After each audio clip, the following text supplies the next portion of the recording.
Welcome to my students. Welcome. Today's lecture is about reflexive pronouns.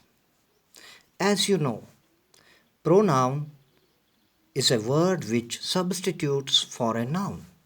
यानी noun की जगह हम एक लफ्ज़ इस्तेमाल कर सकते हैं जिसे प्रोनाउन कहा जाता है और ये प्रोनाउन है सपोज व्हेन सेल्फ यानी अब रिफ्लेक्सिव प्रोनाउन जो है when self is added to my your her it and selves to our your them we get what are called reflexive pronouns. यानी रिफ्लेक्सिव प्रोनाउन हम तब हासिल कर सकते हैं, तब हमें हासिल होता है जब हम सेल्फ ऐड करते हैं माई को my self, your self, her self, it self and selves करते हैं our selves, your selves, them selves. तो हमें क्या हासिल होता है? हमें रिफ्लेक्सिव प्रोनाउन होता है हासिल। यानी रिफ्लेक्सिव प्रोनाउन वो है कि उन्हें तब इस्तेमाल किया जाता है, reflexive pronouns are used as the subject as the object of a verb, subject नहीं as the object, when the action of the verb returns to the doer, that is when the subject and the object are the same person। यानी अगर हम देखते हैं कि subject जो होता है वो काम करता है और ऑब्जेक्ट तो जो होता है जिस पर काम किया जाता है, यानी कि अगर सब्जेक्ट और ऑब्जेक्ट दोनों एक ही हों तो वो काम जो है वो रिफ्लेक्ट बैक होता है सब्जेक्ट पर, तो वहाँ पर हम रिफ्लेक्सिव प्रोनाउन्स इस्तेमाल करते हैं। सपोज यहाँ पर एक सिंगुलर है, I hurt myself. I subject है यहाँ पर, माई सेल्फ ऑब्जेक्ट है, तो आई हर्ट माई सेल्फ ये एक्शन मुझ पर ही ट्रांसमिट हुई, यानी यहाँ पर तो वी हर्ट आवर सेल्व्स, हम आवर सेल्व्स हम भी अपने आप, यानी कि हमने अपने आप को ज़ख्मी किया। You will hurt yourself, you will hurt yourselves, यानी you and yourself, you and yourselves, you and yourself ये सिंगुलर की बुनियाद में इस्तेमाल किया गया है और यू भी सब्जेक्ट है और योर सेल्फ जो है वो ऑब्जेक्ट है, लेकिन दोनों एक ही हैं। और यहाँ पर यू सब्जेक्ट है एंड योर सेल्व्स ऑब्जेक्ट है, तो दोनों एक ही हैं। तो जब दोनों सब्जेक्ट और ऑब्जेक्ट एक ही हों, रिफ्लेक्ट करती हो एक्शन उन दोनों पर, यानी कि एक ही पर रिफ्लेक्ट करती हो, रिफ्लेक्ट बैक, तो उसको हम रिफ्लेक्सिव प्रोनाउन कहते हैं। और वहाँ पर हम जैसा हमने ऊपर देखा कि सेल्फ हम इस्तेमाल करते हैं और सेल्व्स इस्तेमाल करते हैं, कुछ प्रोनाउन्स के साथ हम सेल्फ का इस्तेमाल करते हैं और कुछ प्रोनाउन्स के साथ हम सेल्व्स का इस्तेमाल करते हैं, तो इनको रिफ्लेक्सिव प्रोनाउन बनाया जाता है। तो सबसे पहली बात जो है, जो रिफ्लेक्सिव प्रोनाउन्स हैं वो हम कहाँ पर इस्तेमाल करते हैं? Reflexive pronouns are used similarly after a verb plus preposition, यानी जहाँ पर एक वर्ब हो उसके साथ एक प्रीपोजिशन हो तो वहाँ पर हम रिफ्लेक्सिव प्रोनाउन्स इस्तेमाल करते हैं। सपोज यहाँ पर he spoke to himself, he subject है, स्पोक वर्ब है, टू प्रीपोजिशन है और हिमसेल्फ जो है वो रिफ्लेक्ट बैक करता है सब्जेक्ट पर, यानी कि ये एक ही शख्स है। ही स्पोक टू हिमसेल्फ, वो अपने आप से मुखातिब हुआ, अपने आप से बोला। इसी तरह है लुक आफ्टर योर सेल्फ, अपने आप की देखभाल करो, यानी कि लुक वर्ब है, आफ्टर प्रीपोजिशन है, योर सेल्फ यहाँ पर प्रोनाउन है। लुक आफ्टर योर सेल्फ यानी अपने आप की देखभाल करो। लेकिन अगर प्रीपोजिशन इंडिकेट करता है locality, we use the ordinary not the reflexive pronoun. Suppose locality मतलब क्या है कि किसी खास पॉइंट की जगह, किसी जगह के बारे में, यानी किसी जो वहाँ पर जहाँ पर एक्शन हुआ हो उसको इंडिकेट करता है. Did you take your dog with you. Did you take your dog यानी कि अपना कुत्ता, अपने आप यानी कि अपने साथ.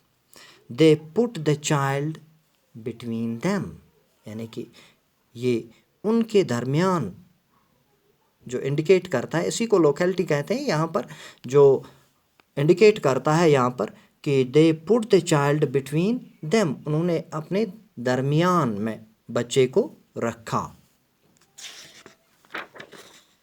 तो रिफ्लेक्सिव प्रोनाउंस हम इस्तेमाल करते हैं इस अंदाज में भी कि हम किसी चीज़ को ताकीदी बनाएं, एम्फैटिक बनाएं, एम्फसाइज करें किसी नाउन या प्रोनाउन को, यानी एम्फसाइज करें ए नाउन और प्रोनाउन. तो हम उन्हें क्या कहते हैं? We call them emphatic pronouns. मिसाल के तौर पर I will do it my self यानी कि मैं ये काम खुद करूँगा. I myself saw him do it. मैंने खुद इसे ये काम करते हुए देखा. यानी एम्फैटिक उस चीज़ को कहा जाता है जिस पर हम ताकीद दें. I will do it myself. मैं इसे खुद करूँगा. I myself saw him do it. मैंने खुद उसे ये काम करते हुए देखा. तो reflexive pronouns or emphatic pronouns are never used as the subject of a sentence. यानी ये दोनों, इसका भी खास ख्याल हमें रखना है कि reflexive pronouns या emphatic pronouns जो हैं, इनको हम कभी भी बतौर सब्जेक्ट इस्तेमाल नहीं कर सकते या नहीं करते हैं. मिसाल के तौर पर यहाँ पर 2 इनकरेक्ट सेंटेंसेस मैंने लिखे हैं और इनका करेक्ट वर्शन यहाँ पर लिखा है. Suppose my self went there. जब हम माई सेल्फ वेंट देयर लिखेंगे तो हमें कुछ ना कुछ लगता है कि कुछ ना कुछ खामी है यहाँ पर. तो I my self went there, मैं खुद वहाँ गया, यानी जो एक्शन मैंने की वो मुझ पर रिफ्लेक्ट हुई. तो I my self went there. Yourself can do it. Yourself can do it. You can do it yourself. यानी yourself can do it. तो you can do it yourself. तो यहाँ पर सब्जेक्ट you है और yourself जो है ऑब्जेक्ट है और ये रिफ्लेक्ट बैक होती है सब्जेक्ट पर ये एक्शन. तो हम कहते हैं कि you can do it yourself. तो रिफ्लेक्सिव प्रोनाउंस जो हैं, रिफ्लेक्सिव प्रोनाउंस वो प्रोनाउंस हैं, जैसा कि हमें प्रोनाउन के बारे में कहते हैं कि प्रोनाउन जो है वो हम एज नाउन के तौर पर इस्तेमाल करते हैं. और रिफ्लेक्सिव प्रोनाउन वो है जहाँ पर एक्शन रिफ्लेक्ट बैक होती है सब्जेक्ट पर. और जब सब्जेक्ट पर रिफ्लेक्ट बैक एक्शन होती है तो हम क्या देखते हैं कि सपोज यहाँ पर सब्जेक्ट है ही स्पोक टू, किसके साथ बात की? हिमसेल्फ. तो यहाँ पर रिफ्लेक्ट बैक हुई, यानी उसने अपने आप से बात की. लुक आफ्टर योर सेल्फ यानी लुक आफ्टर योर सेल्फ, देखो अपने आप की, यानी कि अपने आप को की देखभाल करो. तो इसमें थोड़ा बहुत यह है कि जब वर्ब हो या वर्ब जब हो प्लस प्रीपोजिशन हो तो वहाँ पर हम नॉर्मल प्रोनाउन का इस्तेमाल करते हैं, जैसा यहाँ पर दिखाया हमने. Did you take your dog with you या they put the child between them. तो ये चीज़ें हैं. एक सेंटेंस हम यहाँ पर लिखेंगे. once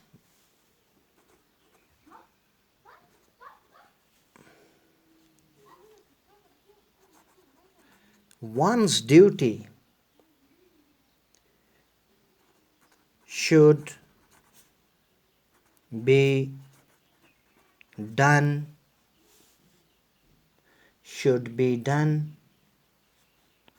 by oneself.